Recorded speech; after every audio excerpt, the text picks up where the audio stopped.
Everyone, welcome to our YouTube channel the English way. আমি তোমাদের পূজা ma'am.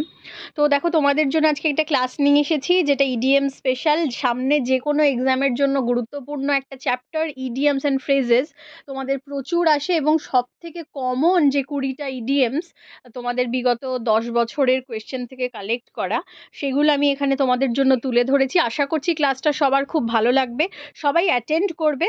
তো বেশি দেরি না করে ক্লাসটা শুরু করছি। প্রথম প্রশ্নটা দেখো, আ লট অফ মানে কি? প্রচুর। ঠিক আছে, আ লট অফ মানে হচ্ছে প্রচুর। আ রেইনি ডে, ঠিক আছে, শুনতে মনে হচ্ছে বৃষ্টির দিন, কিন্তু একদমই নয়। আর রেইনি ডে মিন্স দুর্দিন। ঠিক আছে, দুর্দিন। কল ইন, কল ইন মানে কি? দেখো, ডেকে আনা। ঠিক আছে, ডেকে আনা। কেম অ্যাক্রস, কেম অ্যাক্রস মানে হচ্ছে পথের মাঝে সাক্ষাৎ। ব্রিং টু বুক মানে হচ্ছে শাস্তি দেওয়া। সবাই বুঝতেই পারছো, এগুলো সবকটা কিন্তু খুবই গুরুত্বপূর্ণ। হ্যাঁ, প্রত্যেকটা প্রিভিয়াস ইয়ার কোয়েশ্চেন থেকে কালেক্ট করা। সো প্লিজ কেউ ইগনোর করো না this this what I say. এখানে যতগুলো আছে, all of this are very important, not particular one. ঠিক আছে, তো আশা করছি সবার ক্লাসটা খুব ভালো লাগবে। ভালো লাগলে সবাই অবশ্যই একটা লাইক দিও, চ্যানেলটাকে সাবস্ক্রাইব করো। ঠিক আছে, আর যারা যারা ভাবছো আমার ব্যাচে ভর্তি হবে, আমাদের 3rd ব্যাচ স্টার্ট হয়ে গেছে, সেখানে এখনও কিছু সিট ফাঁকা আছে। যদি ভাবছো কেউ ভর্তি হবে, এই নাম্বারে যোগাযোগ করো। পরীক্ষা হচ্ছে না, ওবিসির কেস চলছে, এই করতে করতে একদিন সত্যি ওবিসির কেসটাও সলভ হয়ে গিয়ে তোমরা আবার নতুনভাবে আবার পড়াশোনা জগৎ এবং এক্সামের জগতে ফেরত যাবে।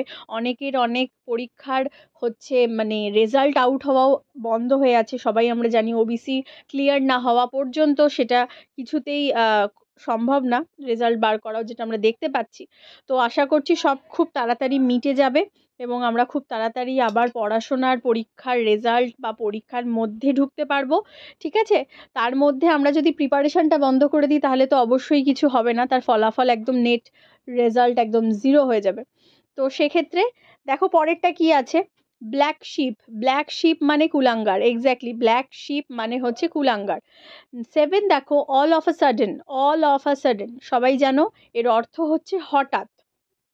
নাম্বার 8 দেখো, আ ফিশ আউট অফ ওয়াটার মানে হচ্ছে অস্বস্তিকর অবস্থা। নাম্বার 9 দেখো, অ্যাট বোথ এন্ডস মিট মানে ক্লেশে জীবন ধারণ। অ্যাট বোথ এন্ডস মিট মানে ক্লেশে জীবন ধারণ। নাম্বার 10 দেখো, অ্যাট ড্যাগার্স ড্রন মানে সাপে নেউলে, মানে একদম দুজনের মধ্যে খুব বাজে সম্পর্ক, তিক্ততার সম্পর্ককে বোঝাচ্ছে। নাম্বার 11 দেখো, অ্যাট দ্য 11th আওয়ার মানে হচ্ছে শেষ মুহূর্তে। ঠিক আছে, নাম্বার 12 দেখো, অ্যাট সিক্সেস অ্যান্ড সেভেন্স এলো মেলো। ঠিক আছে, সব এলো মেলো হয়ে থাকা, হয়ে যাওয়াকে বোঝাচ্ছে at sixes and sevens. Number 13 দেখো, বার্ডস অফ সেম ফেদার মানে একই ঝালের লোক, একই ঝাঁকের লোক, বা একই দলের লোক, একই চিন্তা ভাবনার লোক, এই ধরনের জিনিসকে বোঝাচ্ছে বার্ডস অফ সেম ফেদার। আচ্ছা, নাম্বার 14 দেখো, black and blue, black and blue মানে হচ্ছে বেদম প্রহার, বেদম প্রহার। নাম্বার 15 দেখো, burn the candle, burn the candle মানে বে হিসেবে খরচ করা। এগুলো জানা কিন্তু খুব দরকার। মনে হবে কি বার্ন দ্য ক্যান্ডেল মানে তো মানে বলছে হয়তো সিম্পলি একটা মোমবাতিকে পোড়ানোর কথা বলছে, বা একটা পোড়া মোমবাতির কথা বলছে, but no, that's not the right. Burn the candle means বে হিসেবে খরচ করা। নাম্বার 16 দেখো, by hook or by crook মানে কি যে কোনোভাবে, যে কোনো উপায়, তাই তো। নাম্বার 17 দেখো, ক্যাপিটাল পানিশমেন্ট মানে মৃত্যুদণ্ড।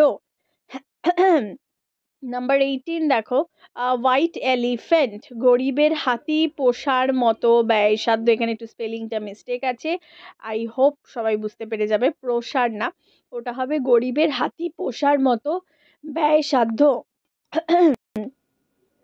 নাম্বার 19 দেখো, আ ফরগন কনক্লুশন জানা কথা। ঠিক আছে, আ ফরগন কনক্লুশন মানে হচ্ছে জানা কথা। নাম্বার 20 দেখো, a snake in the grass মানে কি লোকোনো বিপদ বা লুকানো শত্রু, ঠিক আছে? আর স্নেক ইন দ্য গ্রাস, লুকোনো বিপদ। তো এই ছিল তোমাদের আজকে 20টা প্রশ্ন। আশা করছি ক্লাসটা সবার খুব ভালো লেগেছে। নেক্সট ক্লাস তোমাদের একটা জিকে এর জন্য স্পেশাল মক নিয়ে আসবো, যেটা তোমাদের জন্য খুব হেল্পফুল হবে। যারা যারা ভাবছো যে আপকামিং এক্সামসের জন্য মকের ব্যাচটা নেবে, ঠিক আছে, জিকে মক, মক সেটের ব্যাচ নেবে, তারা আমার এখানে দেওয়া নম্বরে যোগাযোগ করো, ঠিক আছে? খুব তাড়াতাড়ি একদিন লাইভে আসবো এবং তোমাদের সবাইকে নতুন বছরের অনেক শুভেচ্ছা, অভিনন্দন। সবার নতুন বছরটা খুব ভালো যাক। তো এই দিয়ে ক্লাসটা আজকে শেষ করছি। দেখা হচ্ছে তোমাদের সাথে নেক্সট ক্লাসে। Thank you.